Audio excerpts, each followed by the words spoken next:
बिस्मिल्लाहिर्रहमानिर्रहीम। तमाम मुअज़्ज़ज़ सामीन को अस्सलामु अलैकुम वरहमतुल्लाहि वबरकातुहू। मुअज़्ज़ज़ सामीन, अब दज्जाल के बारे में हम आपको बताते हैं कि दज्जाल के साथ 70,000 यहूदियों की फौज इसके साथ होगी, और वो दज्जाल शाम और इराक के दरमियान अस्फ़हान के करीब एक मकाम है, वहां से निकलेगा और वहां एक बस्ती होगी। इस बस्ती का नाम यहूदिया है। इस बस्ती में से दज्जाल निकलेगा। अस्फ़हान के करीब यहूदिया बस्ती से निकलेगा।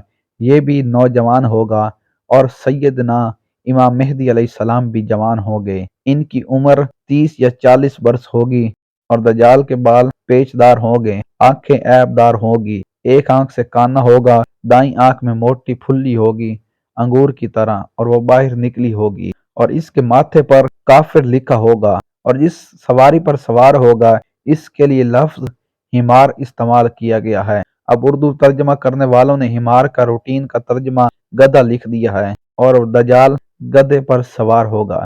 और जब दज्जाल पूरी दुनिया का चक्कर लगाएगा तो हर तरफ फसाद फैलाएगा, सिवाय मक्का मुअज़्ज़मा और मदीना तैयबा के, और बैतुल मुक़द्दस की हद के बाहर रहेगा।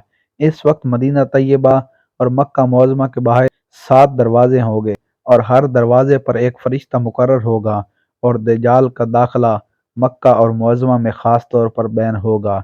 और जो मुनाफिक बस रहे होंगे मदीना में, वो सारे इस ज़माने में मदीना से निकाल दिए जाएंगे, और सारे मुनाफिक जो मदीना और मक्का में होंगे, वो सारे दज्जाल की दावत पर लब्बैक कह कर इसकी फौज में शामिल हो जाएंगे। मुनाफिक निकल जाएंगे और अहले ईमान बच जाएंगे, और वो इमाम मेहदी अलैहिस्सलाम के साथ होंगे, और 70,000 यहूदी दज्जाल के साथ होंगे।